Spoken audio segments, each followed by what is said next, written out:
Bon. Alors, nous allons étudier la paracha de la semaine.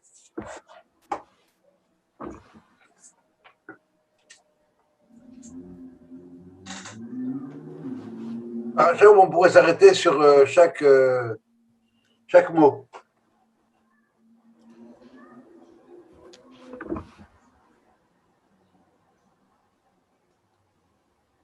Premier verset, Vehaya, il arrivera, et on sait tout de suite que Vehaya, c'est la shon Simcha.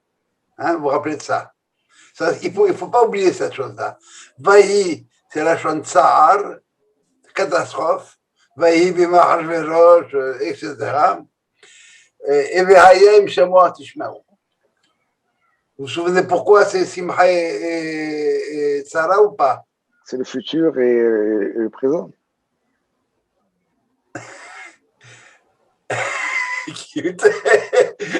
Non, c'est pas futur et le présent. D'abord, il n'y a pas de présent en hébreu.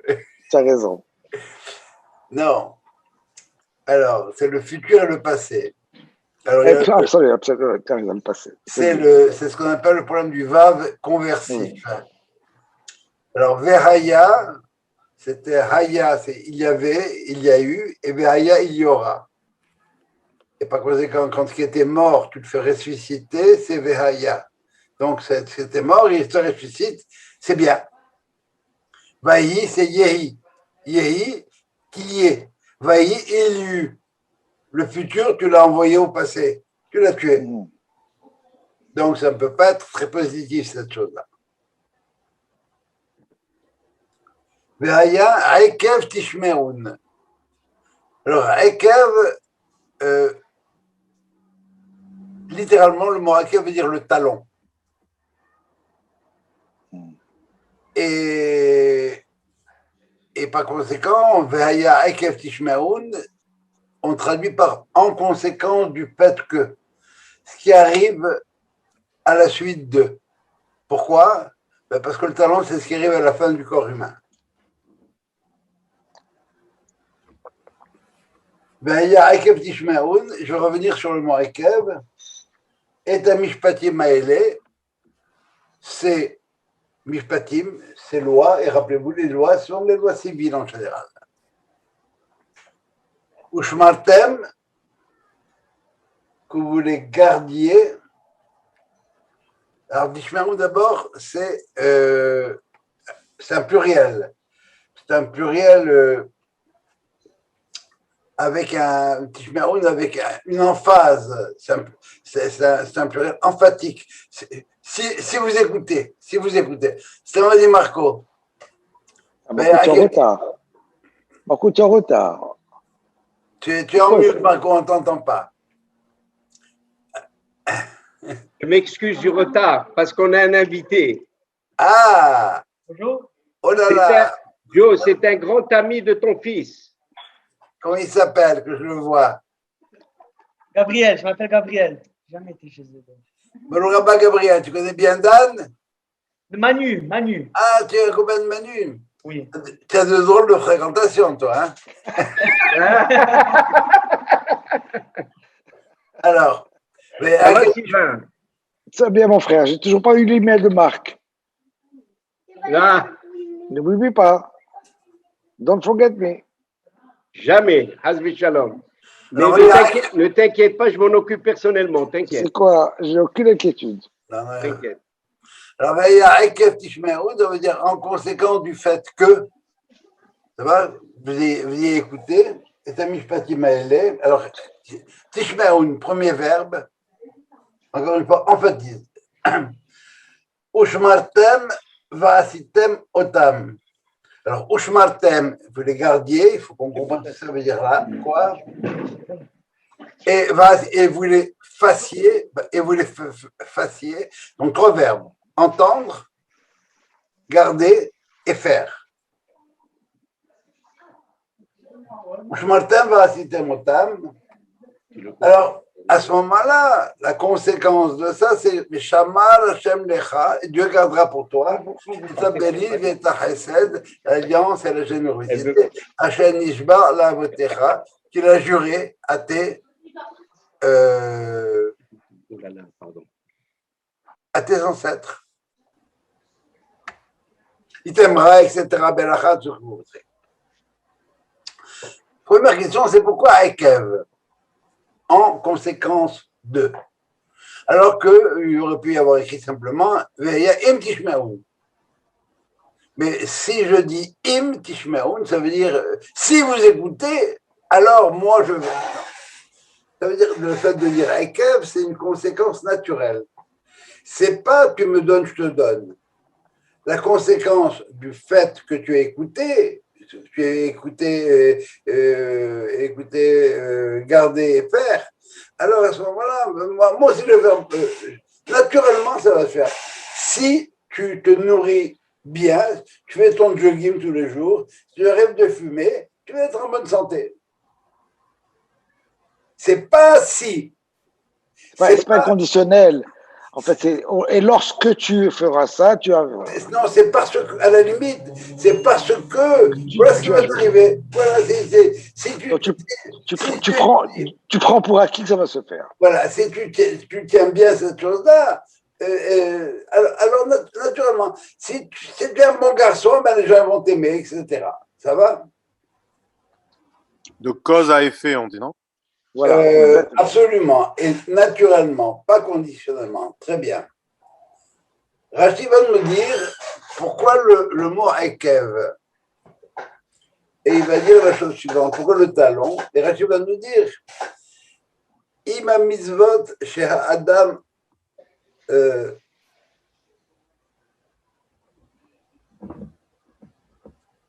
vais lire le Rachi. Dash Barakavav. C'est les mitzvot que l'homme piétine de son talon. Ça va, c'est les mitzvot. Alors, donc, il y a des petits mitzvot. Des mitzvot de quoi on parle? Vous parlez de quoi? De Tevirat Kelim, il faut aller mettre les Kelim dans l'eau. C'est pas une mitzvah importante. Dis-moi, Shofar, Rosh Hashanah, dis-moi, je venais à Kippour. Ah là, on parle à ça, une mitzvah, Shofar, extraordinaire. Mais, non. Les petites mitzvot, celles qui te paraissent ridicules, insignifiantes, c'est pas une mitzvah comme ça, de quoi tu parles? Le jeûne de Guédalia, c'est quoi le jeûne de Guédalia? De quoi on parle? L'autre a dit, est-ce que tu jeûnes pour Guédalia? Il a dit, d'abord, j'ai une question. Je ne sais pas qui c'est Guédalia. Deuxièmement, est-ce que Guédalia, il aurait jeûné pour moi? Et troisièmement, la vraie question, c'est demande-moi si je jeûne à Kippour d'abord. Alors, il a dit, Rachid, il m'a mis d'âge Barakavav. Alors, donc, on veut justifier le mot Ekev ici. Et le Rav Kook est absolument génial. Il dit, c'est quoi la mitzvah qu'on piétine, qu'on foule du talon? Vous avez une idée, oui, une mitzvah qu'on talonne, qu'on piétine du talon? Vous avez une idée ou pas? C'est celle qui revient le plus souvent. Le bitachon. Le bitachon?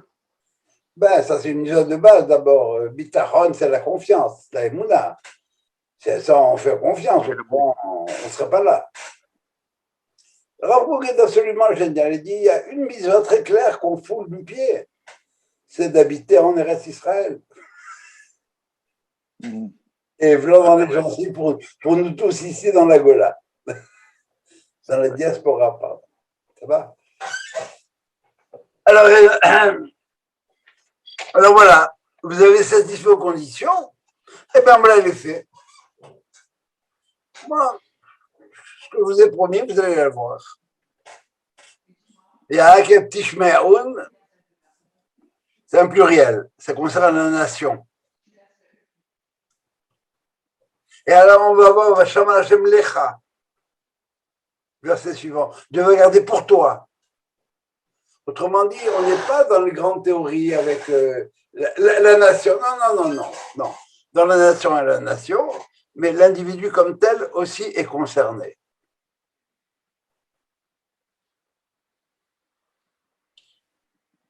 Tishme'un, c'est un pluriel, donc, Shama Hashem Lecha, cette chose-là. Le lien de cause à effet est exprimé par le Rav Haïd Nevolodjin. Le Pirkei Avot nous dit Da ma le ma'ala mimach. Sache ce qu'il y a au-dessus de toi. Le Rav Haïd Nevolodjin va nous dire non, il ne faut pas dire sache ce qui est au-dessus de toi. Comprends que ce qu'il y a au-dessus, ça dépend de toi. Ça veut dire que si tu fais tout ce qu'il y a à faire, eh bien, tu vas avoir l'ambroisie. Tu vas avoir la merveille du monde. Ça va? Avec un petit chemin. Et c'est pas, encore une fois, je répète, une relation de cause à effet. La conséquence, c'est ça. Si tu fais ta gym tous les jours, bon, ben, théoriquement, tu devrais être en bonne santé s'il n'y a pas de problème qui vient d'intervenir. Parenthèse, le mot Tishme'un, c'est un mot qui apparaît 70 fois, je crois, dans la Torah. Le vers Lishmoa, Shema Israël, etc. C'est une caractéristique d'Israël, ça. Écouter, parler, ça implique un engagement avec l'interlocuteur. C'est la relation avec l'autre qui compte. Alors que pour la Grèce, c'est quoi? C'est une culture visuelle, tu vois. Et ça donne des sens à ce qu'on appelle, la sculpture, l'architecture, les arts et tout ce qu'on voudrait, par opposition à Israël. Alors, on va maintenant revenir à... Est-ce que c'est pour ça que c'est interdit la représentation visuelle des formes naturelles? Genre, on ne peut pas sculpter des oiseaux, on ne peut pas sculpter une personne. Est-ce que c'est pour ça? Je ne sais pas si on n'a pas le droit de sculpter des oiseaux. Je ne connais pas cette halakha, mais si tu le dis, je te crois. Mais ce que j'ai envie de dire, ce n'est pas pour ça. C'est parce que dès que tu représentes, tu figes. Ne fais pas de moi Dieu une image, parce que dès que tu m'as fait une image, tu m'as limité. C'est fini. Bah, dans le fond, c'est pas très différent de Platon. Alors, c'est ce que Platon il dit quand il décrit sa cité idéale. Il dit que l'artiste, il ne doit pas habiter dans la cité parce que c'est un charlatan. Il ment parce qu'il transforme la vérité de la nature en quelque chose de. Il donne l'exemple d'un artiste grec qui avait fait une fresque sur un mur et il avait fait une fresque avec des raisins. Et tellement il avait bien peint les raisins que les pigeons tapaient contre le mur pour essayer de manger les raisins. Et c'est ça qu'il dit Platon. Il dit il faut chasser l'artiste. C'est un menteur. Oui, mais tu sais, pour répondre à ça, il y a aussi un philosophe mathématicien qui a dit la carte n'est pas le territoire. La carte n'est qu'une représentation du territoire. C'est ça. The map is not the territory. Sauf que pour Dieu, on ne veut pas se le représenter. Voilà. Il n'y a aucune manière de pouvoir représenter Dieu parce qu'on ne peut pas le représenter. Parce que toutes les idées qu'on peut en avoir sont des idées qui... Ça me rappelle la phrase de la Gemara, à l'époque où les rabbins, le Shaliach Sibour avait la possibilité d'improviser sa prière. Alors, ce jeune garçon est allé devant la Théba, il s'est mis, il a dit Ha'el, Ha'gadol, Ha'gibor, Ha'nora, ça c'est ce qu'on dit tous les jours, mais il a ajouté après ça 10 autres attributs. Et le maître, il a attendu qu'il lui dise ça y est, tu as tout dit, ça s'arrête là, tu as réussi simplement à énoncer 40 attributs. C'est pour moi une très belle illustration de la recommandation de ni ajouter ni retrancher au commandement de la Torah. Oui. On dit Kolam Mosip Goreya. Tout celui qui ajoute, il enlève. Oui. Alors celui-là, il a ajouté 10 attributs, mais il a enlevé les 40 milliards autres attributs. Si tu te Ouais, dis, tu limites je vais faire des tu limites. téphilines avec 5 boîtes, ou bien un vêtement avec 5 coins, eh bien, tu as enlevé la mitzvah de faire un téphilin avec 4 boîtes ou un vêtement avec 4 coins, c'est tout. Que la mossive, tu peux pas. La vérité, c'est la vérité. C'est ni plus ni moins. Alors, on voit maintenant 3 verbes. Tishme'un, encore une fois, c'est un superlatif. Et dans Tishme'un, ça veut dire à la fois écouter et comprendre. Comme en espagnol. Entender, c'est comprendre. Oui, mais Et c'est en pas fait, c'est écouter. ça. Non. Non, En non. espagnol, Entender, c'est comprendre. c'est ça. Mais en hébreu, c'est Ouais, en Shema, français aussi. ça veut dire à la fois écouter et comprendre. Et comprendre, c'est ça. Les deux. Exemple, Shema Israël. C'est pas écoute, comme ça veut dire que tu veux écouter Dieu est un, c'est bien, mais big deal. Non. Il faut que tu comprennes ce que ça veut dire que Dieu est un. Et la preuve, c'est que la plupart des gens se trompent dans la traduction de Dieu est un. Hachem Elokeinu, Hachem Echad. Comment est-ce que vous comprenez ça? Je vous écoute. Unique. Entier. Unique. Moi, je comprends Unique, entier. ça veut dire qu'il est le seul. Ça veut dire que c'est ce qu'on dit Personne n'est comme ça. Oui. C'est pas exactement comme ça qu'il faut le comprendre. Entier. Non, entier, ça veut dire intègre. Non, whole. Hein? Holistique, tout inclus. Ah, on se rapproche. Ça veut dire que dans les attributs de Dieu, il y en a au moins 2 qui sont opposés l'un avec l'autre. Justice et charité. On ne peut pas, nous, être à la fois juste et charitable. On peut être miséricordieux, c'est vrai. Là, c'est un peu des deux. Non, quand on dit Hachem Elokeinu, Hachem Echad, il faut entendre les mots maintenant. Shema Israël, écoute Israël. Celui qui est Hachem, et Hachem, c'est le tétragramme qui indique la dimension de Chesed, de générosité, d'amour. Et Elokeinu, c'est Elohim, la rigueur, le Dieu des lois de la nature. Le mot Elohim, c'est la même valeur numérique que le mot Hateva, la nature. Bereshit bara Elohim, dans le premier chapitre. Et ça, c'est la rigueur. Quand on dit rigueur, c'est la stricte rigueur. Alors, Hachem, il y a 2 mots en langage mathématique pour exprimer les choses, c'est soit l'unicité, soit l'unité. Alors, quand vous me dites il n'y en a qu'un, vous me parlez de unicité. Et ça, on le déclare dans Alenu le Shabeach. En Rod Millebado. Il n'y en a pas un autre. Mais ce qu'on appelle à peine à croire, c'est qu'il puisse être à la fois juste et généreux. C'est le même. On aurait tendance à croire qu'il y a 2 divinités, le Dieu du bien, le Dieu du mal, le Dieu, etc. Le Dieu d'amour, le Dieu de la rigueur. Chez nous, c'est le même. Hachem Echad. Hachem Elokeinu. Il faut lire la phrase maintenant. Hachem Elokeinu. Hachem, c'est une forme de divinité. Elokeinu, c'est une forme de valeur. Elokeinu, c'est une autre forme de valeur. La rigueur, c'est le même. Ça apparaît pas comme ça, c'est vrai. C'est pour ça que c'est un acte, il faut le comprendre. C'est un acte, j'ai envie de dire acte de foi, non, c'est ce qu'on a expérimenté.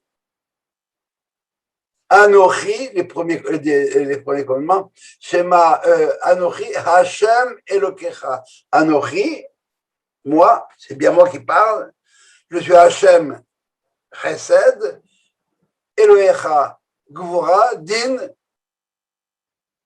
Et Rachid va nous dire là, pourquoi il dit ça? Parce que maintenant il apparaît comme étant un vieillard plein de miséricorde et que sur la mer Rouge, il est apparu comme étant un guerrier vaillant. Et est-ce que c'est vraiment le même? Ben oui, c'est la première chose à comprendre. Et ça, nous n'en avons dans notre vie, nous, aucune expérience.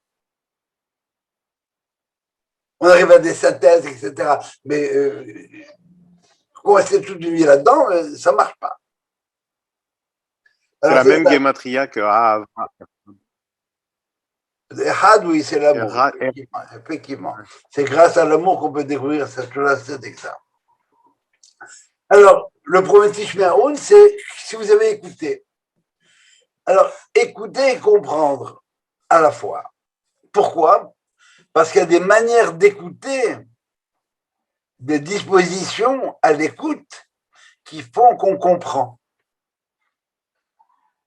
Si tu es prêt à écouter ce que je te dis maintenant, tu es disposé à prendre ce que je suis en train de te dire au sérieux maintenant, alors tu vas déjà comprendre un peu mieux ce que je veux dire.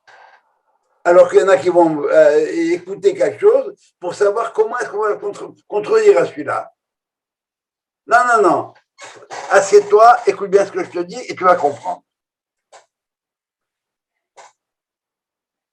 Ve'yakem tishme'un et hamishpatim halim ushmartem. Ushmartem, ça veut dire que vous allez les garder, les préserver.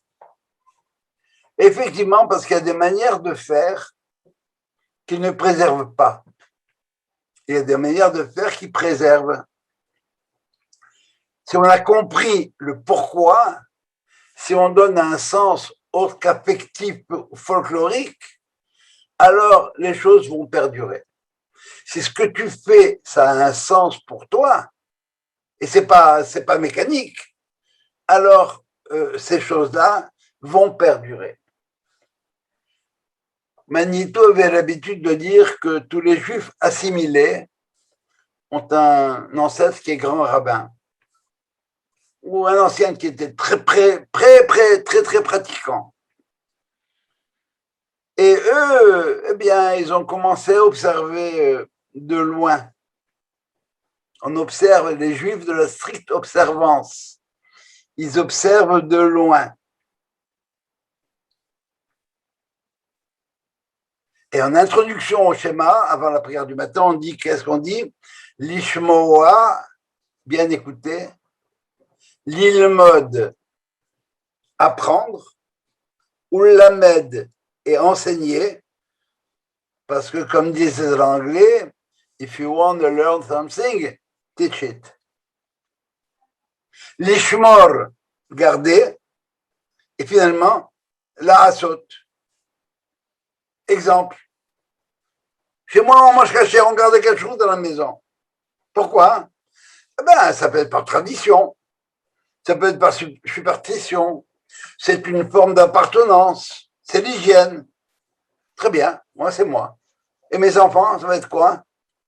Papa, comment l'hygiène dans le désert, il n'y avait pas de frigo. Et le porc, ça pourrit vite. Comment maintenant, on a du frigo. Tu peux même le surgeler, ton steak. Vous savez la différence entre congelé et surgelé ou pas? Vous savez ou pas? Alors, surgelé, c'est la congélation se fait en l'espace de 5 secondes. Donc, ça garde toutes ses valeurs. Et alors que la congélation, ça prend beaucoup de temps. Je referme la parenthèse.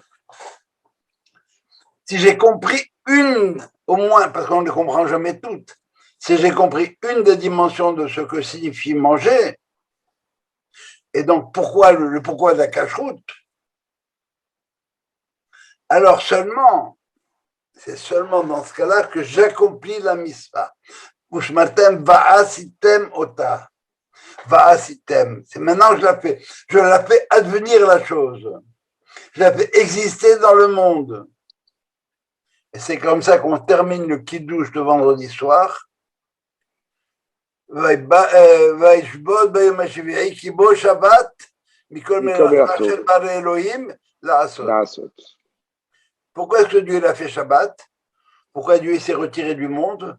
Pourquoi il m'a donné les clés pour que je puisse moi faire? Parce que s'il est là, je ne peux rien faire. Au Mont Sinaï, on n'a aucune liberté. On est écrasé par la montagne. Alors, vous voyez bien que là-dedans, dans cette cache-route-là, on est loin de la discipline sociale ou de l'hygiène dans la cache-route. Joe, excuse-moi. En fin de compte, toute l'histoire, ça veut dire qu'Akadosh Baruch Hu, lui, en fin de compte, il a besoin de l'être humain sur Terre pour qu'il puisse faire ce que lui, il décide de ce qu'il a décidé. Il a besoin de nous pour qu'on puisse faire les mitzvot et faire tout ce qu'il a, tout ce qu'il a préparé pour nous. Il a besoin de nous. Il a besoin de nous. Bien sûr qu'il a besoin, autrement il ne nous aurait pas créé. Si Oui, on donc. si j'ose dire, il a besoin. Et c'est un besoin qui est viscéral. Il est comme ça. Tu as décidé de faire des enfants et moi aussi. C'est pas que j'ai besoin des enfants. Dans ma nature, c'est de faire des enfants. Mhm. Mais au départ, dans ce que tu dis, ce qui est vrai, important dans ce que tu dis, c'est que au départ, il a eu un projet. Mais ce projet, il ne peut pas le réaliser tout seul. Autrement, Exact. il aurait créé des marionnettes. Exact. Donc, il a besoin de nous. Alors, bien sûr, tout le monde mange. Mais quel sens est-ce qu'on donne au fait de manger? Est-ce que c'est un impératif physiologique? Si je ne mange pas, je meurs. Est-ce que c'est un catalyseur social? Ok. Mais là, ce sont des dimensions limitées. Que faisait Abraham? Rappelez-vous comment est-ce qu'Abraham convertissait ses contemporains. Il les invitait à manger. Et après avoir mangé, d'abord, pourquoi est-ce que la dimension, la mida d'Abraham, c'est le chesed, c'est la générosité? Je vous écoute. Le premier patriarche qui découvre Dieu, et il découvre dans la mida de chesed. Et ça aurait pu être dans la mida de rigueur, comme Isaac. Eh bien, parce que quand il découvre Dieu, il découvre celui qui a donné l'être. Et Dieu, il se considère, lui, comme un être ayant été créé. Donc, il y a un créateur. Donc, je veux limiter. Limiter dans le sens de donner. Pas compliqué. Et c'est pour ça que dans la Kabbalah, l'acte de création commence par ce qu'on appelle le Tzimtzum. Dieu qui remplit le monde, décide de faire le vide en un point, de donner quelque chose de lui, de donner ce qui lui appartient, comme ça va, et pour pouvoir créer l'autre. Autrement dit, la raison d'être de la création, c'est un acte d'amour, de générosité. Oubliez le Big Bang, tout ce que tu voudras. Ça, c'est la mécanique, la modalité. Mais la volonté de créer, dès que je fais un gosse, je sais que ma vie, elle va changer. Je ne pourrais pas faire tout ce que j'ai envie de faire. Maintenant, il y en a un autre à côté. Il faut que j'en tienne compte. Et au moment où ils allaient partir, mais merci beaucoup, monsieur Abraham. Il dit, ah non, moi, vous n'allez pas me remercier, il faut remercier celui qui m'a créé. Et le fait de nourriture montre que je ne suis pas indépendant. J'ai besoin de manger pour vivre. Il aurait très bien pu, le bon Dieu,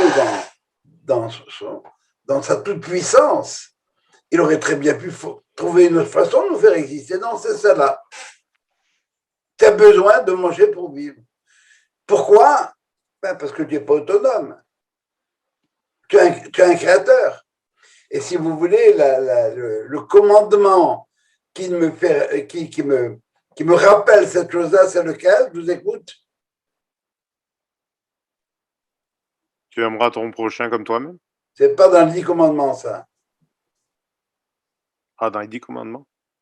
Tu ne tueras point? Pourquoi je ne tuerais pas? En quoi? Parce que l'autre, il est comme moi. Tu ne voleras parce que pas. tu détruis la vie. Non, j'ai une vie. L'animal aussi, c'est une vie. Tu mangeras, tu te satisferas, tu remercieras ton Dieu. Ça, c'est pas dans les 10 commandements non plus. Non. Tu ne voleras pas, tu ne prendras pas ce qui ne t'appartient pas. Ben non. C'est Kabed et Abicha et Timecha, le 5e. C'est pas honore ton père et ta mère. C'est sûr qu'il faut les honorer. Mais pourquoi il faut les honorer? Il faut que tu prennes. Kabed, ça veut dire lourd.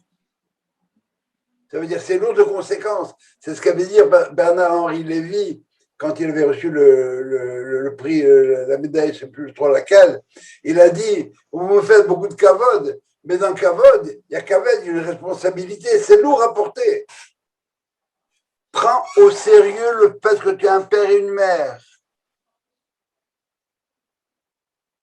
Tu n'es pas venu tout seul. Tu as quelque chose avant toi et avant toi et avant toi. C'est ça la dimension de prendre au sérieux que j'ai un père et une mère. Ça veut dire que je ne suis pas...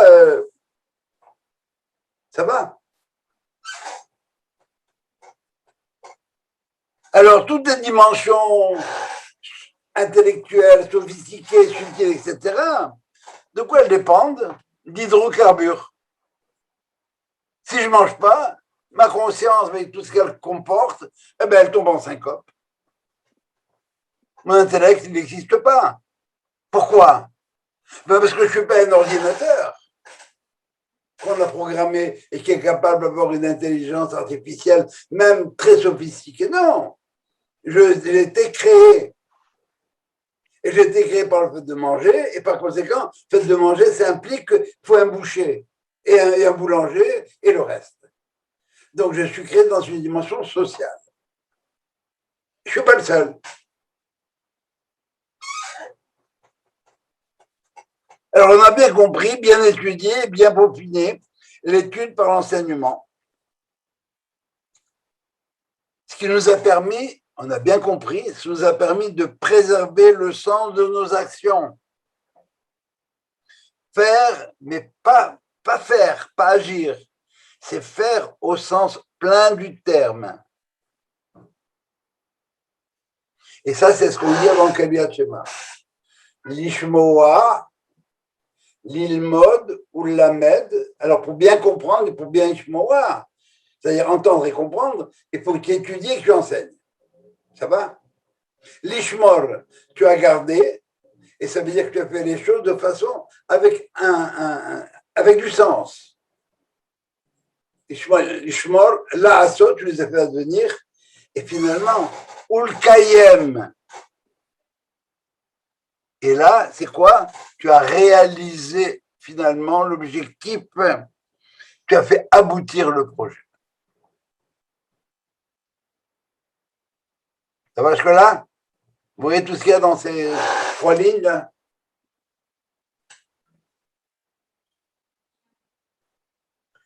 Alors, vous avez des questions par rapport à ça? Parce que je vais switcher maintenant. J'ai simplement voulu expliquer les 3 verbes et le 4e. Ça va? C'est pas, t'écoutes pas comme ça. Non, tu écoutes pour comprendre ce qu'il y a dedans. Et si tu as compris, alors à ce moment-là, ce que tu as compris, ça va à l'encontre de Naaseh Venishma. Tu fais sans comprendre, en espérant que tu vas comprendre plus tard. Voilà. Ça, c'est une lecture de Naaseh Venishma qui n'est pas la mienne, et qui n'est pas la traditionnelle. C'est la lecture de Naaseh Venishma, c'est la suivante. D'abord, une parenthèse. Naaseh, on va faire ce que n'a pas fait Ishmaël. Naaseh, on va faire ce que Esav, il est du côté du Maaseh. Esav, Asiya, Asouye. C'est la même racine, il est fabriqué. Alors nous, on va faire ce que Esav n'a pas pu faire. Venishma, on va entendre ce que Ishmaël n'a pas été capable d'entendre. J'ai jamais entendu ça, c'est magnifique. C'est magnifique. C'est beau. C'est beau. Rien que ça vaut juste cette soirée. Ça va, alors on arrête. Répète. Non, Naaseh, je vais te dire en hébreu. Naaseh, ma shelo asa Esav, venishma, ma shelo shama Ishmael. C'est magnifique. C'est magnifique. Jamais j'ai entendu ça. Je crois que c'est Claude Sultan qui me l'a dit. Je me dois de le citer. Je pense bien que c'est lui. Oh là. Tout ce cours, si on fait que ça vaut la peine. Bon, alors on va essayer de mettre la série sur le Sunday. Je t'interromps parce que vraiment, c'est magnifique. Hein. Je suis content qu'on soit sensible à cette chose-là.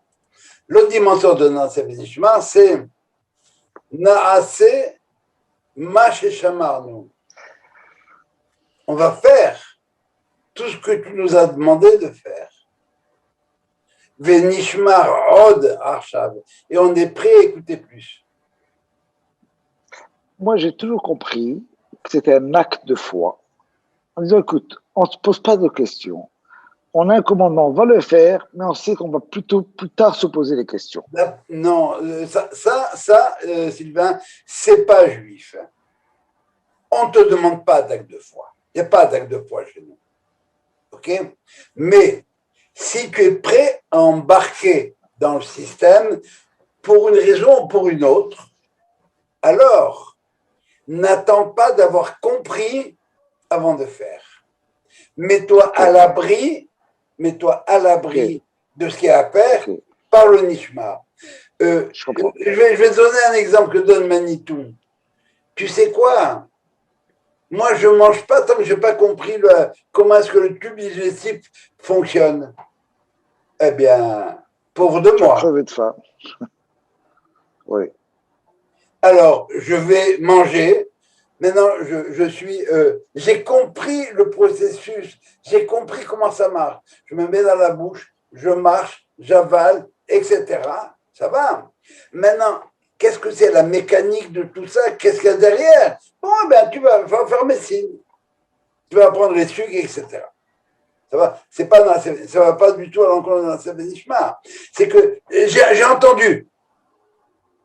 J'ai compris. Lishmoa. J'ai entendu. Lishmor. Alors maintenant, ce que je vais faire, ça a du sens. Et ça ne va pas se perdre en cours de route. Comme le te dit mon grand-père, c'était un saint homme, c'était un tzaddik, un grand rabbin. Il n'y avait pas de petits rabbins chez nous, hein. Il y a des grands rabbins.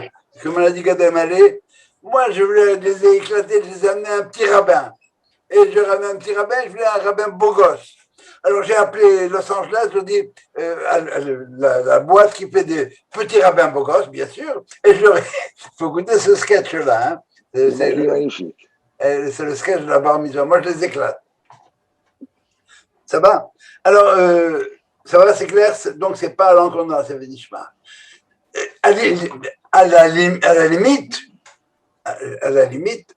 on avait une piste pour nous dire que c'est pas dans le sens là. Lishmoa, l'ilmod lamed, lishmor, velasot.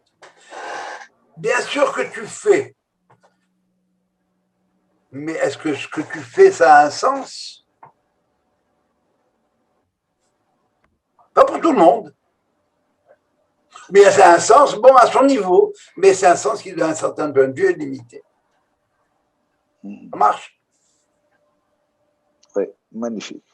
Alors, ça réconcilie avec tout ça. Hein. Oui, ça veut dire que chez nous, c'est pas mettez-vous à jeûner, priez et implorez, faites semblant de croire et bientôt vous croirez. Ça, c'est Brassens. Ça, c'est Blaise Pascal. Ne critique pas Brassens. Là, oublié.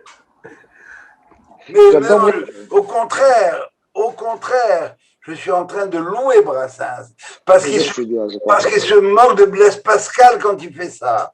Mon voisin, un certain Blaise Pascal, il se fout de Pascal. Ça veut dire quoi? Mais toi, à genoux, tu vas venir pas croire. Ah bon, non, comme ça, je ne veux pas croire. Ça va jusque-là, c'est bon? C'est clair? L'importance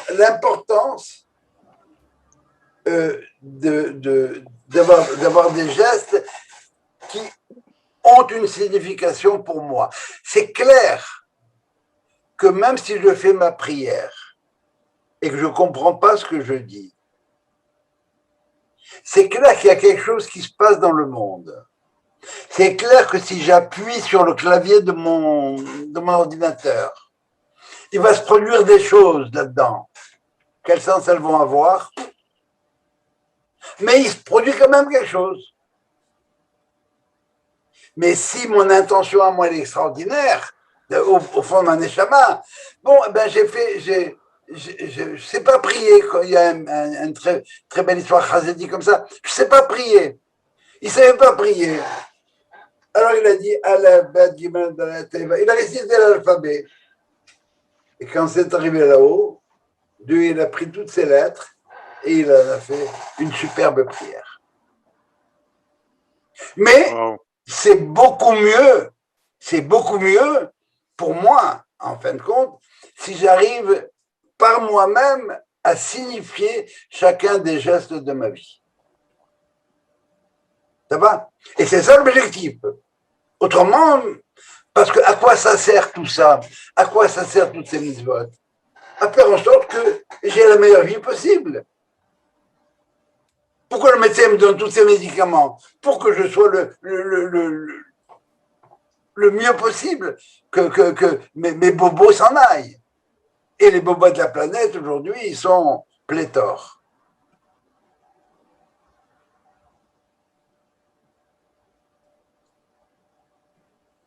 Alors, va suivre toute une dimension des bienfaits qui m'attendent.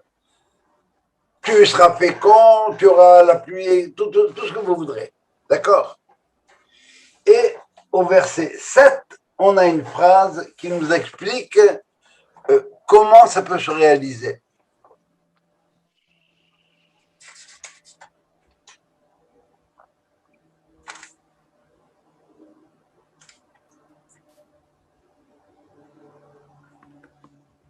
Veshamarta et mitzvot.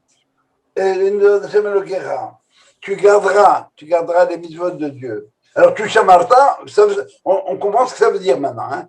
Tu vas agir de telle sorte que ça a du sens et que ça puisse être transmis, que ça ne se dilue pas en cours de route. Parce qu'autrement, si j'ai expliqué à mon fils la cache-route avec l'hygiène, il va m'offrir un frigo. Et bien, il ne peut pas, dans le port, tu peux le mettre dedans. Mais il ne veut pas pourrir.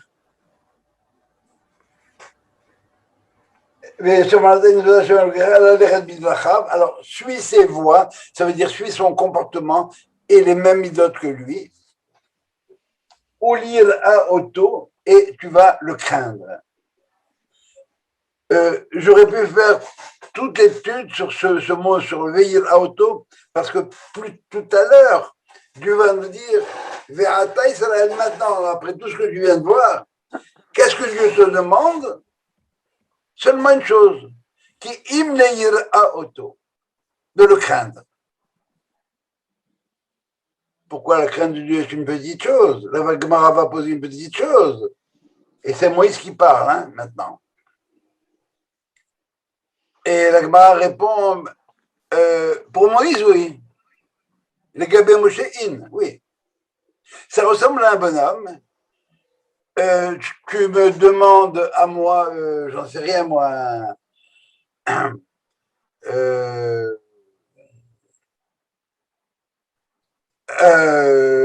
ordinateur. Et je n'ai pas d'ordinateur. C'est comme si tu me demandais le monde. Maintenant, tu me demandes à moi un diamant de 5 carats, tu veux que je le prête? Et je l'ai. C'est une petite chose. Ça veut dire que petit et grand, c'est relatif. Alors, Moshe Rabbeinu, lui, il a la yira, il l'a déjà. Et pourquoi on nous dit maintenant, Israël, qu'est-ce que Dieu demande? Rien de le craindre. Et la réponse est à côté de Moïse, oui, c'est facile. Quand tu es à côté du maître, à côté du tzaddik, craindre Dieu, ça devient évident. Il y a des gens à côté de qui on est en confort. Ça ne peut pas être autre chose. Et pourquoi maintenant? Parce que Habibi, depuis qu'on s'est rencontrés en Égypte, tu n'as fait qu'une seule expérience, c'est l'expérience de l'amour, de la ahava. Mais cet amour peut amener à une trop grande proximité. On n'est pas copains. Attention là. Moi, je suis le bon Dieu et toi, tu es toi. Alors, Coco, une seconde. Alors, il y a une autre dimension maintenant. On s'aime, c'est vrai. Mais ce qu'il y a derrière cet amour, c'est quoi? Eh bien, c'est une fondation qu'on appelle les valeurs. Et dans Yira, il y a différents niveaux de Yira. La première chose, j'ai peur de la punition. Et au dernier niveau, c'est la peur de déranger les valeurs, de perdre du désordre, j'ai compris que le monde était ordonné de manière extraordinaire, j'ai peur que cet ordre-là soit dérangé par moi. Et c'est ce qu'on est en train de faire aujourd'hui. On réalise qu'il y a un ordre dans le monde et que le réchauffement de la planète, c'est pas une rigolade. Et si on ne veut pas faire les OAB, il faut diminuer les gaz à effet de serre. Jusqu'à présent, on en a profité, c'est magnifique. Les océans, c'est génial. Mais si tu te balades dans les océans aujourd'hui, eh bien, tu vas trouver plein de détritus. Et dans pas longtemps, eh bien, on réalise qu'aujourd'hui, on a déjà dépensé tout le capital dont on a besoin en termes d'énergie et de ressources de la planète. On est 5 mois en retard. Il y avait une émission à Radio-Canada cet après-midi qui en parlait en long, en large, en travers. C'est ça les ira. C'est ira, l'exemple que je vous donne toujours, c'est le suivant. Mon père dort, je ne vais pas le réveiller. Quand je suis petit, je ne vais pas le réveiller, parce que si je le réveille, je vais prendre une baffe. C'est ce qu'on appelle ira ta'onesh, la crainte de la faute. Mais j'ai grandi, et j'ai compris ce que c'est que la valeur du sommeil de mon père. Et par conséquent, ce sommeil-là, je le respecte. Je ne vais pas le réveiller. C'est ce que la femme de Ben Gurion a répondu aux gens qui étaient venus lui annoncer que le vote à l'ONU était passé. Elle a dit, chut, il dort. Et après, on le réveillera. Ça fait je ne sais pas combien de siècles qu'il n'a pas dormi. Maintenant, il dort. Laisse-le dormir. C'est pas rien. C'est l'aboutissement de tout son travail. Il dort. Le sommeil, c'est sacré. Le reste aussi. Mais ça va. Alors, voilà ce que me dit le texte.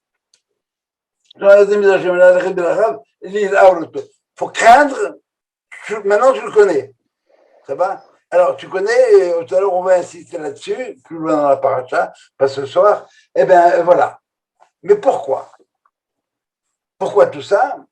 Qui achève le Kecha, parce que l'Éternel, son Dieu, Meviacha el Eretz Tova. Il t'amène dans une bonne terre. Eretz Halemaïm, une terre où il y a de l'eau partout, tout ce qu'on voudrait. Et là, on a les 7 fruits d'Eretz Israël. Eretz Hitta, une terre où il y a du blé, de l'orge, du raisin, des figues, des grenades. Eretz Zet Shemen Udvash, une terre où où ruisselle l'huile et le Zet Shemen Udvash et le miel. Le miel. Eretz, une terre, Asher lo bemiskenu tochal ba lechem, une terre où tu ne mangeras pas le pain, ton pain de manière miskine, comme un pauvre.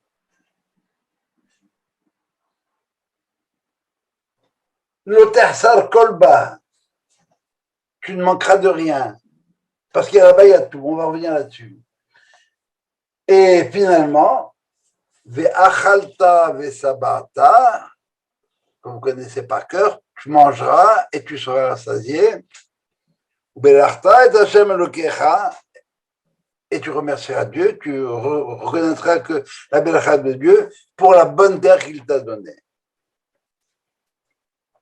Alors, on va t'amener dans le pays, et c'est dans ce pays-là que tu pourras réaliser ce que tu as réalisé. Rappelle-toi ce que tu as réalisé, 2 choses. Tu as d'abord à te réaliser toi, et à réaliser le monde. Faire en sorte que le monde se réalise. Ça va? Mamlechet Kohanim, tu vas être le prêtre des nations. Elles vont venir te voir, te suivre, comme on a vu il y a 2 semaines avec Zacharia.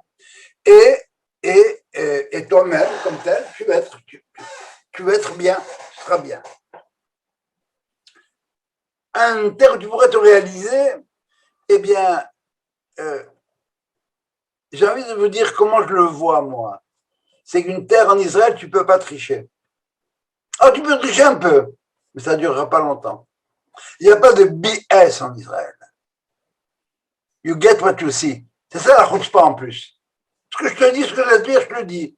Ne va pas croire qu'il y a derrière, parce que s'il y avait derrière, je t'aurais déjà dit, j'aurais déjà envoyé ça à la fille. Si sur cette terre, si tu as éduqué tes yeux à voir vraiment, tu verras les miracles cachés. Et ça, on est témoin de ça. On voit les miracles cachés.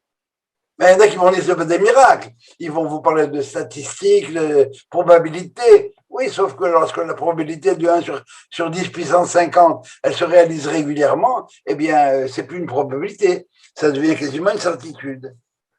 C'est pas une terre ordinaire. De la même manière qu'il y a des terres qui sont propices à la culture du blé, d'autres à la culture de la betterave, Israël, c'est une terre qui est propice à la production de Mamlechet Kohanim et de Kadosh. Est-ce que tu veux en Israël, tu ne pourras pas le faire à Montréal, tu ne perds pas ton temps. Tu vas faire des choses extraordinaires à Montréal. Rien à voir avec la capacité de ce qu'il y a à faire en Israël, c'est une autre dimension. Comment est-ce qu'on appelle Israël dans la chanson? Eretz Zabat Halav. Halav Udvash. Ça veut dire quoi? Une terre où coule le lait et le miel. Et le miel. D'abord, pourquoi où est le lait? Où est-ce qu'il coule le lait? Et le miel, où est-ce qu'il coule? Et le Rav Kook va nous dire la chose extraordinaire suivante. Il va nous dire qu'il y a un grand principe. C'est que du pur ne peut sortir que le pur. Et de l'impur ne peut sortir que l'impur. Or, on a deux exceptions qui sont le lait et le miel. Qu'est-ce que c'est que le lait? Eh bien, c'est du sang qui a été transformé par les glandes mammaires. Et par conséquent, on voit bien que le lait, ça provient d'impur. La même chose avec l'abeille. L'abeille, c'est quoi? Mais le miel dont il parle dans la Bible, c'est du miel de date, hein? C'est pas du miel d'abeille. Effectivement. Mais seulement, il y a une autre dimension du miel, c'est celle le Rav Kook l'utilise comme ça, c'est le miel de l'abeille. C'est le caca. Et l'abeille, c'est le shevet, c'est l'impureté par excellence. Elle te donne ça. Ça veut dire, qu'est-ce qu'il veut nous dire le Rav Kook maintenant? Eh bien, elle veut me dire simplement qu'Israël a la capacité de transformer l'impur en pur. C'est la même chose pour la musique. Oui, ça veut dire qu'on élève les musiques étrangères en les passant dans nos prières. Absolument. Ouais. Mais la musique en soi, déjà, c'est quelque chose qui a déjà quelque chose de... Tu comprends? Tout le monde n'est pas sensible à la musique. Il faut entendre ce qu'il y a au-delà des notes. Il faut qu'elle le transporte. Mais il y en a qui... Ferme-moi la radio, tu m'embêtes avec ça. Arrête-moi ça. Alors, tu ne mangeras pas comme un pauvre. Ça veut dire quoi, tu ne mangeras pas comme un pauvre? Ben, tu sais, il y a des gens qui mangent du filet mignon et du caviar.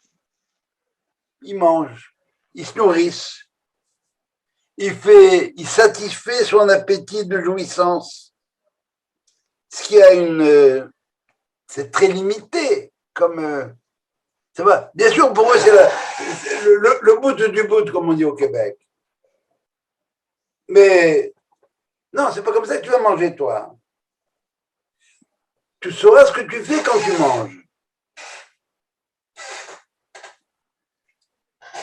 L'otersar kolba. Tu manqueras de rien. Bon, c'est vrai, on peut dire comme ça, c'est vrai. Mais ce qui manque chez les autres, c'est cette notion de kol, de tout. Tout est là-dedans. Dans ce que tu manges, il va y avoir tout à voir.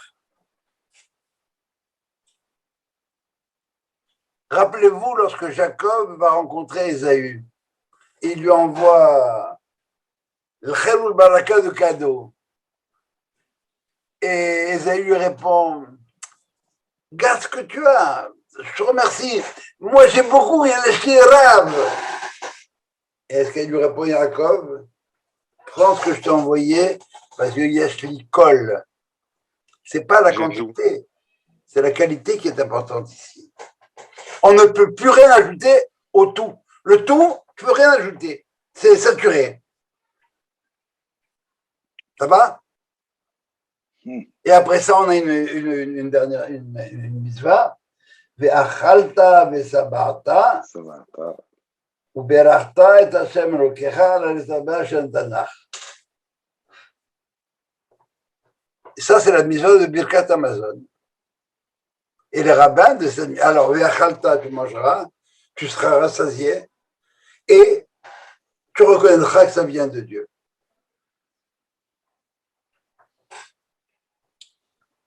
Et de cette mitzvah, les Chachamim ont étendre ça à toute consommation de nourriture. Hein? Parce qu'il y a tu vas manger. Et tu vas manger n'importe quoi. Alors, tu dois faire une belacha avant et après. Je ne rentre pas dans les technicalités. On déduit de là toutes les belachot qu'on doit faire avant et après manger, et avant et après de lire la Torah. Ça, je ne vais pas rentrer là-dedans parce que ça me prendrait trop de temps. Faire une belacha avant, j'ai pris la pomme et je vais la manger. Mais cette pomme-là, comment elle t'appartient? Comment tu as oublié, Coco? J'ai planté l'arbre, j'ai planté la graine, j'ai arrosé. Avec le pain, c'est plus facile. J'ai mis la graine, j'ai semé, j'ai moissonné, j'ai fait moudre, et j'ai pétri, et j'ai enfourné. C'est magnifique, tout ça, bravo. Alors, c'est à toi, hein, tu crois que c'est à toi. Et qu'est-ce qui a fait que ça a marché comme ça? C'est quoi ce processus? Tu l'as inventé, ce processus-là? Dis-moi, s'il n'y avait pas eu la pluie, tu l'aurais eu, ta graine? Tu l'aurais eu, ton pain? Pas question.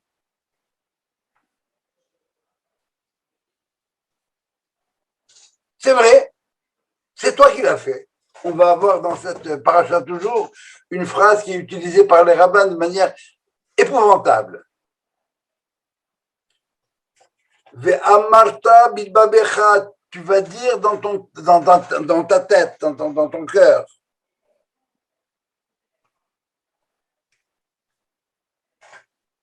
Je veux le lire, ça vaut la peine de le lire. Ve'amarta bilbabecha. Kohi ve'otzem yadi, ma force et la puissance de ma main, asali tahaïlaze, a fait cette merveille que je suis en train de vivre. Et vous allez avoir bien des gens qui vont le prendre comme ça, qui vont dire, pour qui tu te prends? Tu crois que c'est toi qui as fait ça? Ça n'a pas la tête, non? Et le Ran va dire, pas du tout, c'est pas comme ça qu'il faut le dire. Il faut que tu dises, c'est toi qui as réalisé cette chose-là. Attention, verset suivant. Rappelle-toi que c'est Dieu qui t'a donné la force de le faire. C'est pas arrivé tout seul. C'est pas, encore une fois, tu as un père, une mère, et tu as un bon Dieu qui t'a donné la force.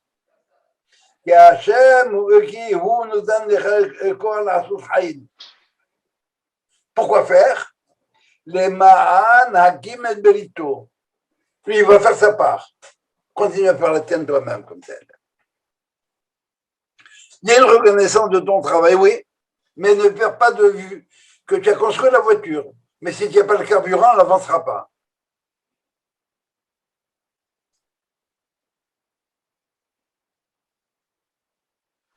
Tu mangeras, ve'achalta, ve'sabata, tu seras rassasié et tu béniras. Et tu reconnaîtras que Dieu, c'est la bénédiction. Et qu'est-ce qu'ils disent les rabbins?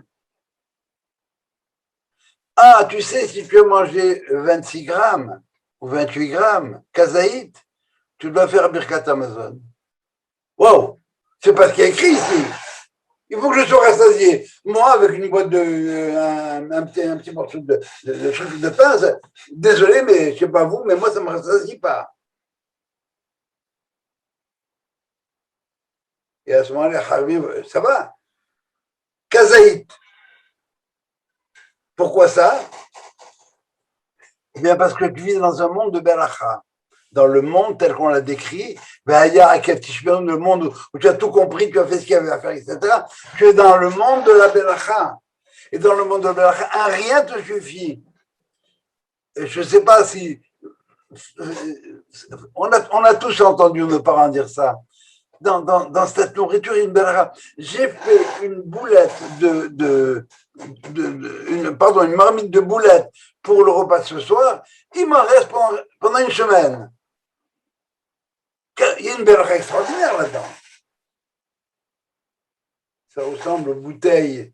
Vous savez, un miracle qui m'était raconté plusieurs fois par des gens qui l'ont vu eux-mêmes, du bonhomme qui a la bouteille, qui verse la bouteille, elle ne se finit pas. Il peut verser, il peut, avec une bouteille de Maria, s'il y a un truc, je veux le connaître. Je ne sais pas si vous connaissez, mais ça verse, et ça ne bénit pas. Vous connaissez la blague du Newfie avec ça. Newfie, un génie se présente à lui et dit qu'est-ce que tu veux, tu as droit à 3 vœux. C'est quoi le premier? Il dit le premier, je voudrais une bouteille de whisky qui ne finisse jamais. Qui ne finisse jamais d'avoir du contenant dedans, du scotch dedans, peut verser pendant 15 ans. Bon, il lui donne.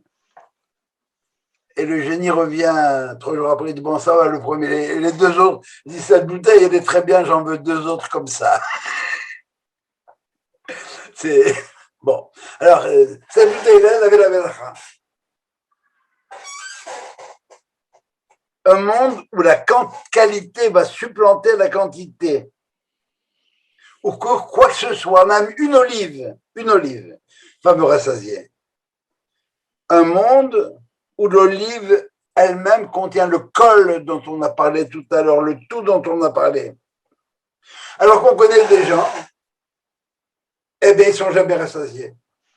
Ils peuvent manger encore, et dès qu'ils ont fini de manger, ils veulent encore manger, etc. Même après les filets millions et même après les ortolans. C'est un plus qui est là-dedans, qui comble malgré les apparences. Rabbi Nachman a une très belle lecture de ça. Il dit le tzaddik, quand il mange, même le volume d'une olive, eh bien, il a réussi à vaincre ce qu'il appelle ta'avat ha'achila. Le désir, la concupiscence de la nourriture. Il y a des gens qui ne vivent que pour ça. La gastronomie. Le sadique, lui, quand il mange, eh bien,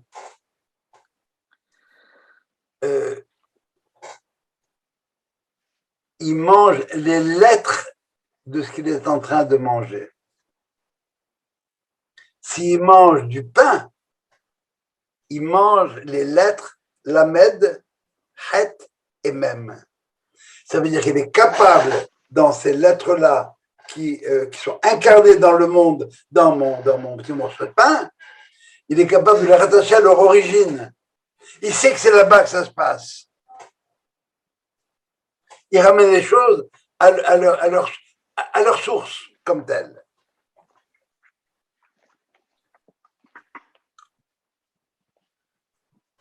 Vous connaissez la prière qu'on fait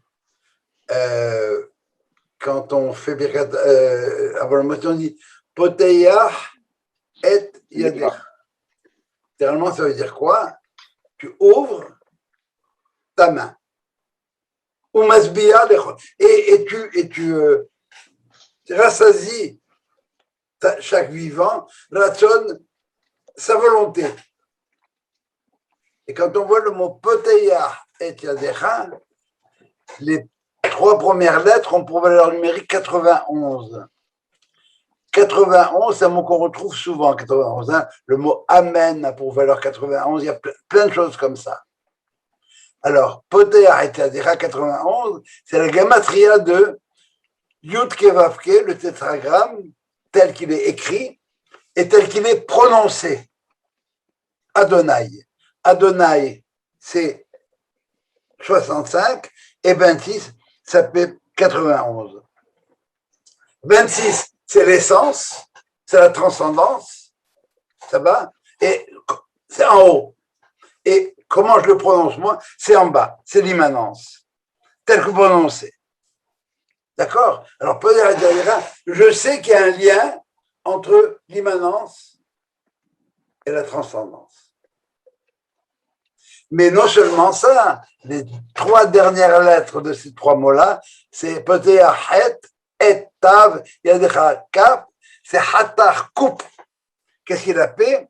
Eh bien, je coupe, je fais une scission, une démarcation avec ce que j'appellerais la concupiscence gastronomique. Je me rattache à ce qui est en haut. Et cette, si vous voulez, cette disposition rabbinique, que les rabbins ont dit le volume d'une olive, va servir d'argument pour Dieu. À Dieu, toujours dans cette paration, on va avoir 15, il y a écrit que Dieu achète l'oïssa panim. Littéralement, l'oïssa panim, il ne tourne pas. Tu as entendu ce que je viens de dire, Sylvain? Sur peut-être. Oui, d'ailleurs, c'est marrant ce que tu dis pour Potea Tadera. La prière chez les Juifs, on ouvre les mains. Et si tu vois l'iconographie dans la religion chrétienne, on fait comme ça. Oui, parce que eux, ils demandent. Ils passent leur temps à demander. Et nous, ce qu'on nous apprend, c'est à recevoir. On ouvre, c'est ça. On nous apprend à recevoir. Je pose souvent la question suivante, c'est quoi le plus beau verset de Tehillim? C'est Harheb Picha Va'amalehu. Ouvre ta bouche que je puisse la remplir. Ah oui. Dieu, il donne, c'est le chef-d'œuvre, il coule. J'ai beaucoup de pognon, mon fils choisit l'université la plus chère. Si tu as envie d'aller étudier, va. Je vais payer. Ça coule, mais s'il n'y a pas un récipient, s'il n'y a pas un calibre pour le recevoir, c'est perdu. C'est tout ce pognon que j'ai qui ne sert à rien. Mon fils, il ne veut pas aller étudier. Alors, les 3 derniers, c'est hatar, ça veut dire je coupe avec la concupiscence. C'est différent, complètement. Alors, alors donc, dans Birkat Kohanim, vous avez Asher Loïsa Panim, et dans Birkat Kohanim, Issa Hashem Panav Elecha. C'est ça. Que Dieu tourne son visage vers toi, c'est-à-dire de manière sympathique. Bon, bien sûr qu'il y a des conditions, mais je ne veux pas rentrer là-dedans. Hein? Dieu aime. Mais il écrit Asher Loïsa Panim. Ben, tu ne mérites pas. Rachid va régler le problème. Et il ne fera pas d'acception de l'individu si tu ne fais pas ce qu'il y a à faire. Mais il y a écrit Issa Hashem Panav Elecha. Et on demande que Dieu le fasse comme tel. Et les anges disent comment tu concilies les 2 choses? Réponse de Dieu, moi je leur avais prescrit d'être rassasiés et de bénir. Et eux considèrent que le volume d'une olive, ça suffit. Ça veut dire qu'ils vont au-delà de la lettre pour s'attacher à l'esprit du commandement. Ils vont à la racine des choses. Eh bien, moi aussi, je me comporte avec eux de la même manière. Mida keneged mida. Ils sont prêts à en faire plus, moi aussi j'en fais plus. Et même s'ils n'ont pas atteint le niveau désiré, c'est pas important. Ils sont en bonne voie. Alors Rashi va exclure les gens qui ne sont pas de bonne voie. Et je tiens compte d'eux et je les booste. Et c'est comme ça qu'on a expliqué, je crois une fois déjà ici, qu'on a expliqué que Dieu pardonne à Kippour. Qu'est-ce que je fais? Je n'ai rien fait à Kippour. Qu'est-ce que je jeûne? Big deal. Mais ma faute, elle est toujours là. J'ai fait ma faute. Je te pardonne parce que je sais que tu vas faire tes chouvas et que tu vas revenir. Au moment de créer le monde, les anges se sont divisés en 2 groupes. Il y en a qui disaient on va le créer, d'autres qui disaient on ne va pas le créer. Et ils donnent des exemples. Et pendant qu'il parle, je réponds, perdez pas votre temps, je l'ai déjà créé. Qu'est-ce que vous êtes en train de juger un bonhomme qui est en cours d'histoire? Tu pourrais le juger à la fin de l'histoire, mais il n'est pas encore là. De quoi tu parles? Tu décides qu'il ne serait jamais capable de faire des choses d'art. Tu décides que c'est un homme qui ne pourra jamais vivre en paix. Mais ça ne va pas du tout la tête, là. D'où ça vient? Moi, je te garantis qu'il va y avoir des gens qui pourront vivre en paix par la suite. Donc, c'est que la création est le but de Dieu pour challenger les anges? Absolument pas. C'est les anges qui n'ont rien compris à ce que Dieu voulait faire. L'ange, il est limité, il est coincé. L'ange, c'est une fonction. Ça veut dire l'ange n'a qu'un seul pied, il ne peut pas avancer. Il est créé pour telle chose. Alors, le Midrash en question, c'est les anges qui jugent l'homme. Mais tu le juges à quoi? Avant qu'il ait commencé à fonctionner. Ça ne marche pas, ça. Est-ce que donc les anges ont peur de l'homme? Les anges pensent que Dieu perd son temps à vouloir créer l'homme. Oui. Un des anges, une des valeurs, c'est le émettre, la vérité. L'homme, l'homme, il est tout mensonge. Et là, le verset va dire émettre, mais elle, la vérité va jaillir de la terre, tu verras bien. À la fin de l'histoire, tu verras l'ange comme tel, l'accusateur. Mais il accuse. Donc l'homme est la création ultime. Ben oui. Mais comment il a dit? C'est pour ça qu'on parle en araméen dans le Kaddish. Comment? C'est pour ça il y a toute une partie du Kaddish qui est en araméen, c'est parce que les anges ne comprennent pas l'araméen, c'est ça? Mais je ne vois pas ce qu'il vient faire ici, ça, Jules. Le Kaddish, c'est la glorification de Dieu. Je sais, mais on s'adresse à lui en araméen parce qu'on n'a plus besoin des anges dans le Kaddish pour faire on s'adresse à lui en araméen pour pas que, si tu veux le dire de cette manière-là, pour pas que les anges viennent intervenir en disant comment tu peux dire ça à toi qui, etc.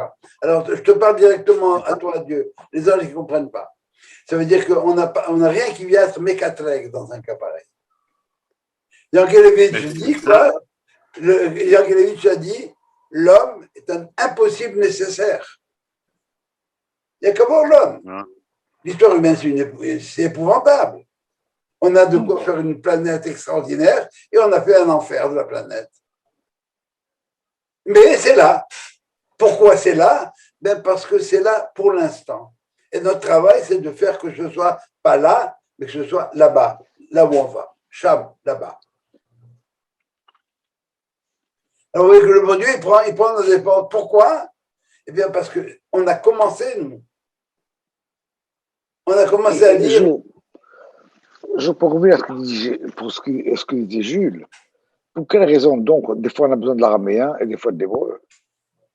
Si l'hébreu, c'est le Lashon HaKodesh, la langue sacrée, pour quelle raison est-ce qu'on a besoin de l'araméen? L'araméen, c'est la langue. C'est l'arabe qu'on parle à la maison. C'est la langue qui se rapproche le plus du Lashon HaKodesh, c'est la langue de Chachamim, et il y en a qui ne veulent pas utiliser le Lashon HaKodesh parce que c'est justement la langue qui est le véhicule de la sainteté de la Kedusha. Alors, ils ne veulent pas parler, ils veulent pas parler dans leur salle de bain, ils veulent pas parler, sortir des termes du Lashon HaKodesh comme tel. Alors, l'araméen, c'est le vocabulaire des Chachamim entre eux. Tu vois, c'est la langue courante. Elle est très similaire à l'hébreu, encore une fois. L'araméen, c'est la langue de l'exil. Et la Lashon HaKodesh, c'est la langue d'Israël. C'est ça, l'araméen. C'est la langue de l'origine. On l'a transformée. Mais on maintient un lien aussi avec l'origine. Ça va, ça te convient, c'est bien? C'est pas. Encore une fois, c'est pour ça que on parle pas, tu n'as pas le droit de parler hébreu à la salle de bain.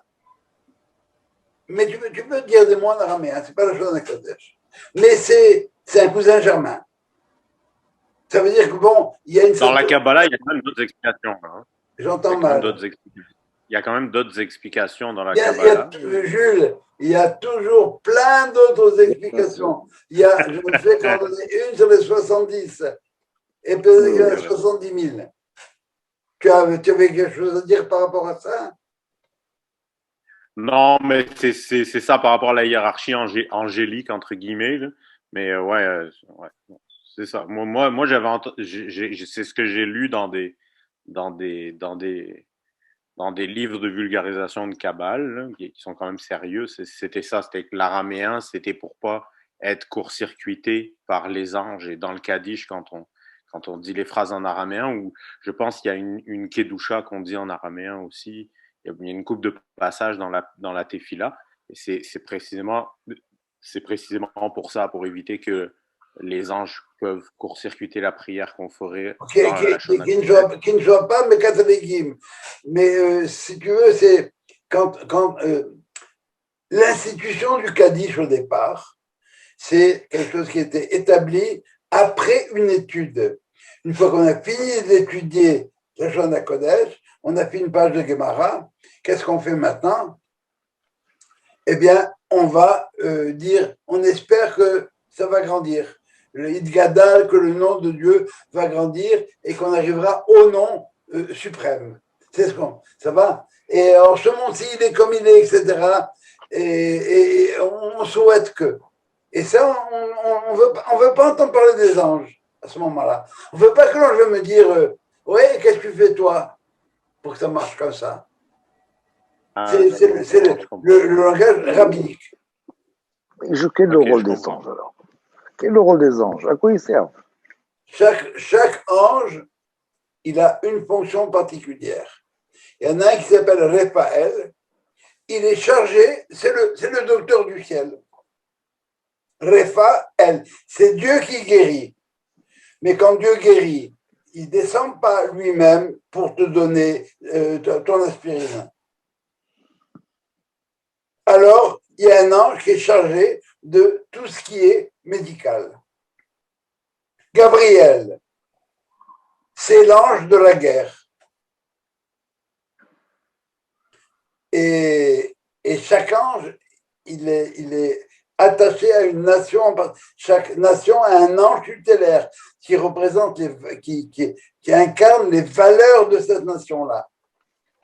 Et tant que Jacob n'a pas réussi à vaincre l'ange d'Ésaü, c'est-à-dire les valeurs d'Ésaü comme telles, eh bien, il ne pourra pas vaincre Ésaü en bas. Pendant la dernière guerre, il y a un mystère, c'est la Finlande. Ils n'ont jamais réussi à l'avoir, la Finlande. Parce que l'ange là-haut, on n'a pas réussi à le vaincre. Mais les autres, oui. Ça se passe d'abord en haut, les valeurs. Est-ce que vraiment tu mérites? Est-ce que, voilà, je demande la guérison? Eh bien, Raphaël, Dieu va écouter ma prière. Et s'il accepte, il peut changer Raphaël de m'envoyer le médicament qu'il faut. Ça peut s'appeler docteur Intel aussi. L'ange, encore une fois, l'ange, c'est une création de Dieu avec une fonction spécifique. C'est pour ça qu'il y en a qu'on appelle, je sais pas, Nouriel, l'ange le feu, Gabriel, etc. Et si tu regardes ce qu'on lit avant la Kedusha de Yom Kippour, nous les Sephardim, tu as les cohortes d'anges qui arrivent l'un après les autres, et chacun, les Séraphim sont des anges qui brûlent. Ophanim, c'est les anges qui font le tour. Ophan, ils tournent. Alors, la définition de l'ange, on le dit aussi dans le Yotzer, non? On en parle dans le Yotzer, hein? On en parle dans le Yotzer de Shacharit. À quel endroit? À quoi tu penses? Ophanim. Oui, mais on en parle juste à... Oui, c'est ça, c'est ça. Exact, exact. Alors, eux, ils tournent autour. Ils tournent autour, ils savent de quoi on parle.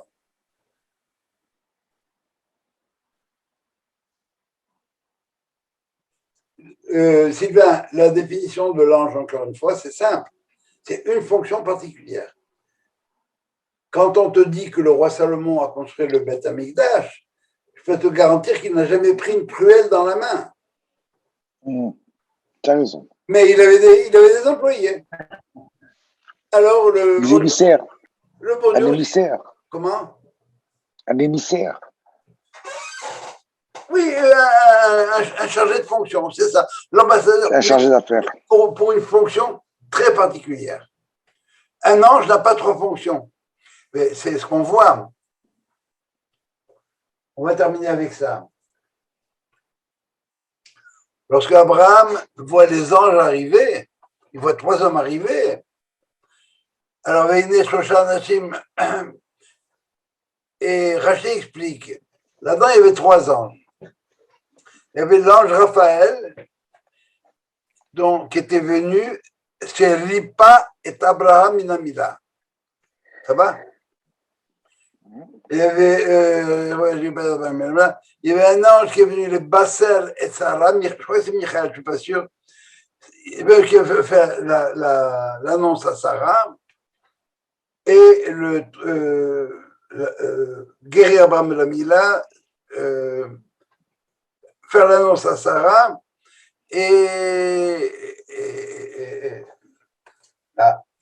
bon, alors, il faut que je regarder. C'est pas aller détruire Sodome et Gomorrhe. C'est ça, c'est pour détruire Sodome et Gomorrhe. Non. Il y en a un qui ne pas. Oui, pardon, je m'excuse. L'autre. Oui, tu as raison. Et le troisième qui est venu, ils étaient les 3, il y en a un qui est venu pour aller détruire Sodome. D'abord et Sodome. Merci, oui, c'est ça. Et Rachid, dans la même, et il explique, parce qu'un ange ne peut pas avoir de fonctions distinctes. Et juste après, Rachid arrive et nous dit, et Raphaël qui est venu sauver Abraham de la Mila, de là il est allé sauver Lot. Il vient de se contredire. Il dit un ange qui peut avoir des fonctions différentes. Mais il y en a un qui en a 2 ici. Il a guéri Abraham de la Mila et il est allé sauver Lot. Quel rapport? Mais justement, c'est que c'est le même rapport. C'est quoi la mitzvah de la Mila? La mitzvah de la Mila, c'est la mitzvah qui dit qu'à partir de maintenant, je ne fais pas rien que des gosses. Je construis, je donne naissance au Mashiach. Le fait de circoncire l'organe de reproduction chez l'homme, comme tel, eh bien, c'est pour faire avancer les toladot, pour faire avancer les engendrements vers le Ben Adam, celui qu'on attend, le Mashiach qu'on appelle aussi l'homme accompli, le Ben Adam. Et c'est qui Lot? C'est l'ancêtre du Ben Adam. Donc, le Raphaël en question qui est venu guérir Abraham de la Mila, c'est-à-dire lui permettre